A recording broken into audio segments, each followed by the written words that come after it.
Hey everybody, welcome back to the Nerdcast after a pandemic-induced Really layover long here. time. Yeah, it's our annual Halloween thing. I wanted to try to keep that tradition going, so I pulled a bunch of stuff. I'm in quarantine. I'm in lockdown in an isolated location, but I went. Coming to you from a bunker. I'm coming to you from a bunker. From a nerd bunker, but I went and got my camera, lights, and all sorts of other stuff, and have my setup here going.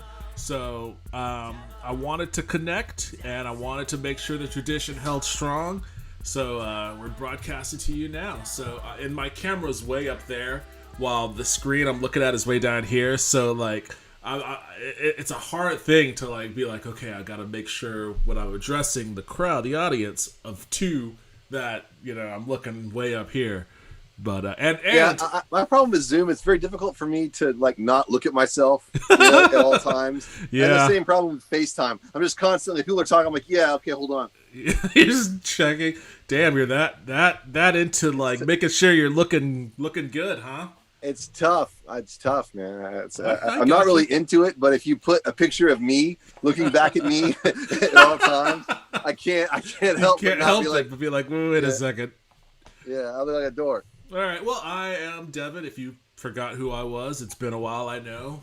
Joining me is Justin from his hunkered down location in his studio there. How are you doing, Justin? Good. All things considered. Yeah. Still COVID free. Good. Knock on wood. Knock on all the wood for that one, man. It's wooden floors. Yeah, it's been a very interesting year this year. Oh, dude, do you remember when? Because so we've been trying to do this podcast thing for a while, and obviously because both of us we're both pretty busy here and there, like we kind of stutter with how we get it started. But we started this year off pretty decently at a pretty decent clip. Like we were recording at least every week. We started last year. We had The Mandalorian, which is back. I haven't watched the new episode yet, so we might. I heard from a reliable source that it was awesome. But I had no doubt. I had no doubt. But so like we started with The Mandalorian, and we went through that entire season. We did some Witcher stuff. You remember The Witcher? That was like, it seems like that was. I remember that. Yeah, seems like that was 2 years ago at this point. 100 years ago. Yeah. But we did that, and we were rolling, man. We were in it. 2020 started. I was proud of us. I was too. We were getting there. And we had a plan.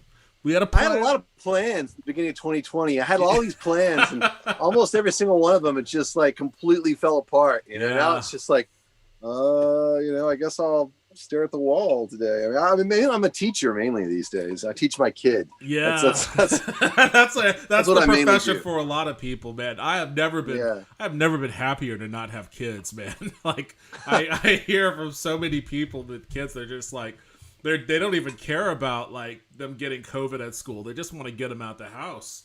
And it's like, damn, I'm glad I don't. Well, live we opted to have her stay home. We cared about her getting COVID at school. I mean, it's tough. It's definitely tough. A couple of days ago, I actually had to, a song that I did is getting licensed or something or other. And it was from 2011 or it was from a long time ago. And they're like, hey, do you have the session? We need the stems or whatever. I was like, yeah, let me go look for it. Yeah. And so they were like on the mix stage waiting for the stems. And like, I woke up, with Juniper, at like 7:00 and I got her starting her school, was in here working, and she kept coming in here like, hey Dad, I need help with blah blah. I'm like, yeah, I'll be in there in a second. And it's like, I actually have something I gotta do now. School's gonna have to wait. It's like I got people waiting on these tracks. Just tell your teacher that people are waiting on these tracks. But no, it's I'm sure the teacher understood very well. It's actually gone okay. It was an adjustment process for sure. It's been rough, a little bit rough for me because I'm used to going to bed at like 3 and waking up at like 10. Now I have to wake up at like 6:45. Why? But I still go to bed at like 2. Why do you have to wake up at 6:45? You know what I mean? So it's, what's up? Why do you have to wake up at 6:45? Oh, I don't always wake up that early, but it's like, usually kind of wake up, and my wife teaches, so she's out of the house really early. And so, Juniper, I've got to make her breakfast and, get her going, get her on her first Zoom meeting. And then, I've got to kind of generally supervise the rest of the day, Damn, dude. So it's it's a thing. You don't really get if you've got like work to do, like professional work, you don't really get a lot of it done before 1, what I mean? Well, one occurrence that happened with me is I lost my job due to COVID. That was that was a thing that happened. Yeah. Like the place I was working at before provided bookkeeping services for small businesses. So, and a lot of those small businesses were restaurants and gyms and stuff like that. So obviously, when shutdowns and lockdowns started occurring, a lot of those businesses took a hit. I knew about this. I thought you meant your new job. I was like, what? Oh, no. Well, there's an issue with the new job we'll talk about offline. But no, I still have that job. That's still secure. We're actually making money. But the last place, I lost that one. So it was a very surreal situation because I went into quarantine about, I want to say a week before the city mandated it for people, right? Because I just didn't trust. I didn't trust the government. So I was like, fuck all y'all. I'm quarantining right now. So I went into quarantine while everybody else was still going to my office, and then all of a sudden we all started working from home. So the last time I saw a lot of my coworkers and saw my team, it was just a random day, like a random Tuesday or whatever, and that was just it. It was a very unceremonious, departure from that group. And then, we spent some months, just working online with one another, and all of a sudden we get this meeting where, the company's shutting down, and then that's it. It all goes black. It's like the TV turned off, the show turned off. My laptop screen is black, and I'm like, well, I guess I'm unemployed now, and I guess I gotta find another job. So then, I'm doing all of these interviews that are also, just online. I'm not getting FaceTime, like face-to-face, personal interactions with the people that I'm interviewing with. But, and I get hired someplace, and then I do onboarding, and I'm doing all of that, but I'm still not getting, it's so weird. It's such a surreal feeling. The fact that all of this stuff happened in isolation, it almost has a dreamlike quality to it, really, where it's am I employed? Are these people real? Am I doing something substantive here? What's happening? I don't have any kind of personal feedback with it, so it's just a really There's bizarre. A gamification aspect to it. What was it, last week or maybe the week before last week? I maybe it was my pandemic-addled brain was straining for things to watch and was just suffering from being locked down for such a long period of time. I decided to go ahead and give an Adam Sandler movie a watch. Not something I normally do. But, it was Halloween. It's a Halloween-themed movie. Of course, we're talking about the Netflix movie, Hubie Halloween. I want to say Herbie Halloween always. It's Hubie Halloween. So, I watched... Obviously, a name that they specifically picked because it rhymed with puby. You know what I mean? And that was a runner. That was definitely a runner. I'm just going to go ahead and put this right out there on top. I did not dislike this movie. I think the COVID has made you soft. No, well, maybe a little bit. But I'm not saying that this was a great movie or even a good movie. But I didn't dislike it. I actually found myself enjoying some elements of it. I can explain that a little bit later. But it's a movie it's a character-centric movie that kind of reminded me. And you said that you watched it with your daughter, right? I did the second time. I've actually seen it. I've seen it 1.5 times. Okay. I punted on the first time with my wife. We were like, man, this is bad. Yeah. And so we just decided we'd pull the plug. But then we thought, in watching, who would love this is my 8-year-old daughter. And we watched it again, and she loved it. And that makes perfect sense because, and it was much more fun watching it with her.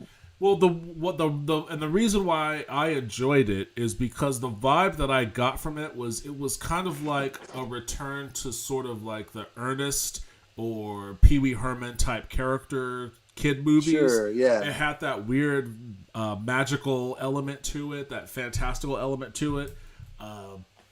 The story, I wasn't like, there wasn't really like, it wasn't really like a story driven movie. It was basically like a bunch of bits. It was like a bunch of bits that you know, they cobbled together, and they put like some kind of Halloween based through line just to string it together for the purposes of making it a movie.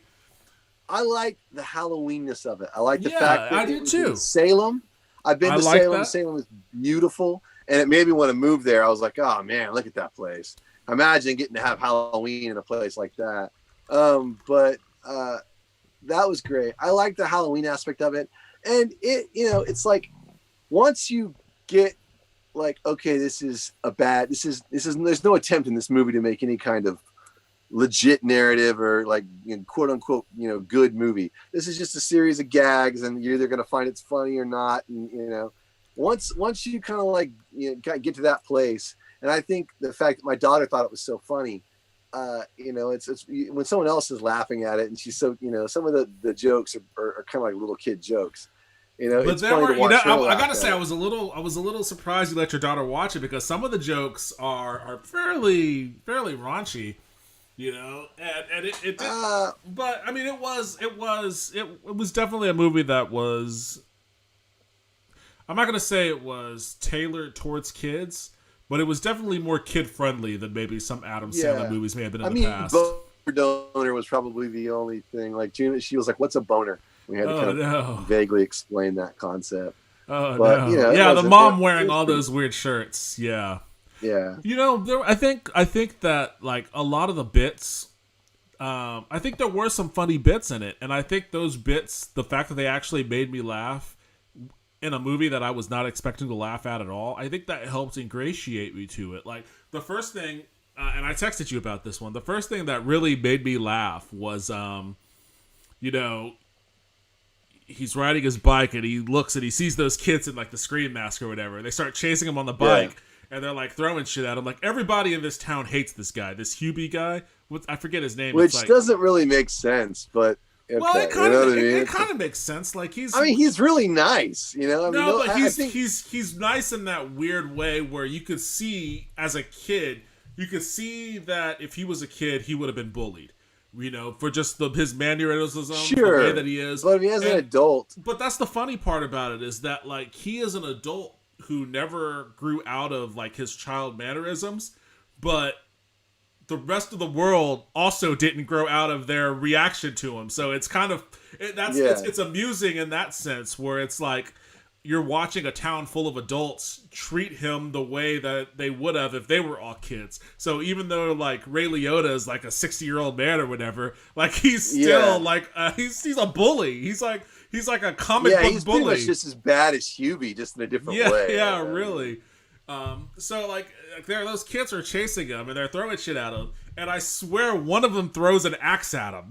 And I thought it was a wrench. Yeah, I thought for certain it was an axe, but when that thing goes whooshing by the camera, I was like, "What the fuck was that? An axe?" And I went and rewinded it. Yeah, I couldn't get a clear view of it, but it looked like he threw an axe. So I was like, "Oh my god, that's actually funny." So like you know, that's a real runner. I mean, there were a couple of legit funny moments, like like when he one of the moments, like when Rob Schneider was sitting on the couch and he asked him what he was doing, he's like, I peed here, I peed there, you know, just a lot of pissing stuff or whatever. And he's like, you do like piss? And he's like, I'm pissing right now. He's like, that was funny. That was a good one. But like, yeah, I mean, it really isn't a heavy movie. It does try to create like an anti-bullying narrative. And like there was a big, you know, heavy message at the end about all of that, but for the most part, I think it worked. For my 8-year-old daughter, I think it worked. You know, and that she loved that movie. I'm sure we'll watch it again next Halloween. You know? Did you, when you were a kid, did you like any of those types of movies, Ernest or Ed Grimley or any of those weird character? Well, Ed Grimley, I never think had a movie. He didn't have a movie. He had a TV show. Character. He had a cartoon too. I remember watching the cartoon. He had a cartoon, but I'm not sure the movie. Pee Wee Herman had a couple of movies, but those movies were real surreal. Those were Tim Burton movies. And, yeah. But they, Ernest is probably the closest example, I think, a good. And honestly, I didn't really watch very many except for Ernest Goes to Camp, which I've probably seen about 30 times because it was like one of those movies that showed on HBO and during the summer, you know what I mean? And it was just like, HBO used to do that. They'd have movies that they had bought, you know what I mean? They showed during the summer, during the day. And so, you know, if you were just sitting around the house as a kid during the summer and watching HBO, you might see it like 20 times over a summer. Like I've seen Just One of the Guys like easily 20, 30 times. You know what I mean? Yeah. Because that was the same kind of deal. But yeah, Ernest Goes to Camp. That was the one we watched quite a bit. You know what I mean? Okay. And we liked that one. Yeah, I liked Ernest Scared Stupid as a kid. And I lumped this movie in with that one. Halloween based movie about a dumb character doing weird shit. There's a little bit magical realism involved. I liked most of those Ernest movies. I like the movie I remember distinctly. I guess maybe because it hit when I was the right age to, you know, understand what I was watching and keep a strong memory of it. Was Ernest Goes to Jail, you know, and that was I never saw that, but I remember the title. Yeah, it was a bizarre movie for certain, but you know, I think maybe that's a part of why I was more willing to be ingratiated by this type of movie than maybe some other Adam Sandler. Because Adam Sandler being a stupid-ass character, that's not new. Like, that Zohan movie or... Yeah, but I'll give this to the Zohan movie. At least that character was a little different. The problem with Hubie is he's kind of the same character as the Water Boy and a series of other Adam Sandler characters that are almost the same character. Like, they've got almost the same voice. They're kind of like children. He does have he does have the same voice, but I think a part of what makes the character, I guess, likable to me is that, you know, like you mentioned it earlier, like you couldn't understand why Hubie was bullied because he's so nice, you know, and I think that's a very good character distinction that they really hammered on this movie, is that he is just a nice to the point of it being maybe a fault. Like at the end of the movie, you know, spoiler alert for Hubie Halloween, for those of you who don't want it to be spoiled, you know, there's a killer that's going around town or I guess a kidnapper rather, that's kidnapping people. And it turns out the people that this person is kidnapping are all people that bully Hubie. And at the end, I actually guessed it like really early, you know? Yeah. You know, I was like, it's not Hubie. It's honestly, mom. I wasn't even. I was like, you think so? I was like, yeah. I wasn't even like this movie. It's such a bit-based movie that I wasn't even trying to guess the plot. I was just watching it, you know. But at the end, it's his mom that's the one that's going around kidnapping these people because she wants revenge against these people for treating. It's kind of a Jason Voorhees. A little. It was a bit of a nod to Jason. It was Voorhees. Totally a nod to Jason Voorhees, you know. And she tied all these bullies up to like stakes, and she's about to burn them. She's gonna burn them alive. A nod to Salem, a nod to the history of Salem. There, she's gonna burn these people alive, you know. And throughout the entirety of the movie, like this Hubie character is just—he's not dumb. He knows that people don't like him. Like, he'll even say shit under his breath, you know, to people that say mean things to him. Like, he'll respond to them. He won't like be confrontational about it, but he'll acknowledge that people are being shitty to him and all of that. Like, he's not dumb. He's just nice to a point of fault, you know. And at that end, when the mother like flicks the lighter, the match at the people, like that's the only real moment where that character like has like a crisis of conscience, right? Like he's starting to rethink, oh, these people all were really treating me like shit. You know, maybe this is the right thing to do. Maybe, you know, and obviously, you know, he has a memory of the girl saying something. And that character, who I forget her name, but the woman that is in love with Hubie, like that is one of the most ridiculous characters in a ridiculous movie full of ridiculous characters. Like I almost felt sorry for the actress to have to portray that role because it just. Well, she was. It's the same actress that played a similar part in not Billy Madison, Happy Gilmore. Oh, okay. She plays the chick in Happy Gilmore. Okay. That was kind of a retread as well. Okay. Well, if I never watched Happy Gilmore, so like I was not familiar. Happy Gilmore. Now I haven't watched it in a long time, but that movie was funny back in the day. Everyone told me that. When I was Everyone told me that, but this is my thing with Adam Sandler. Like, I never found any of his shit funny. Like, I've watched a number of Adam Sandler movies. I can't remember. I think I watched Click, and I think I watched Nicky. Yeah, those are some of the really bad ones. Supposedly, like the ones that he had that were good, and I'm not sure I would. I'm not say talking about his drama movies either. Like his drama movies generally tend to be pretty good. I'm talking about his comedies. Oh yeah, I mean like Punch Drunk Love. I never saw the last one he did. He got such rave reviews. Uncut Gems. I couldn't handle it. I heard it was so intense. Yeah. Uncut Diamonds. Uncut Gems. Yeah. I heard that movie was great, but it was just a teeth grinder. It was so intense. I'm just like, honestly, 2020 has been intense enough. Exactly. Which is part of the reason why I wanted to watch Hubie Halloween. Yeah, exactly. I mean, it's just like, no one's wearing masks. Well, it's just such a lighthearted, and that's another thing is like it is a lighthearted movie. Yeah. And it doesn't. Yeah, I agree. I mean, it was just kind of a fun, stupid Halloween movie. You know what I mean? And that everyone that you can watch generally with your 8-year-old kid, and it's got things that you can laugh at and things they can laugh at, and I thought it was funny. I thought it was funny when he went to the school in his ghost costume, and like, he said, I forget what he said. It had pee on the sheets. It had pee on the sheets, and you could just hear some kid in the background going, "Are those pee stains?" But then, like, he says something to the audience, and like they don't react, and like the camera just focuses on this one kid that's just sitting there, like, it's just like it's just like a lot of little subtle shit like that made me laugh too. Like I guess I enjoyed the fact that it was a lighthearted movie. I thought a lot of the bits were funny.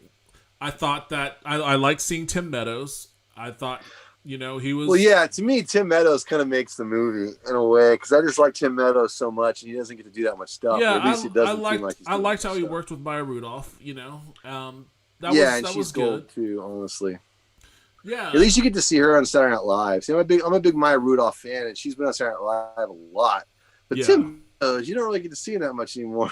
And I just think he's really, really funny. He is funny. He was always one of my favorite SNL cast members. Yeah. So I wish he would just go back to SNL. You know what I mean? Oh, that would be awesome. I mean, yeah, because I mean, it's like Kenan Thompson said he's like, I may never leave SNL. You know what I mean? And I think he's on this season too. Yeah, he is. He was in that Bill Burr skit I sent you. Where he was that's right. Oh, that was such a good skit. I hadn't seen that one. That was so good. That was that was so good. I actually didn't know Bill Burr was that good of an actor. He's a good actor. He could be a good actor at times. That was so funny. He was like when the dude came up with the steak and he was like, is it not the right temperature? He was like, I could tell just by looking at it, it's perfect. Just the way he said that, like, I could tell just by looking at it, it's perfect. And then, like, he was saying, he started taking it away. He was like, well, she can go to waste, guys, right? Yeah, that was an amazing skit. That was one of my favorites. I made such a big deal about it. Oh, it was gold.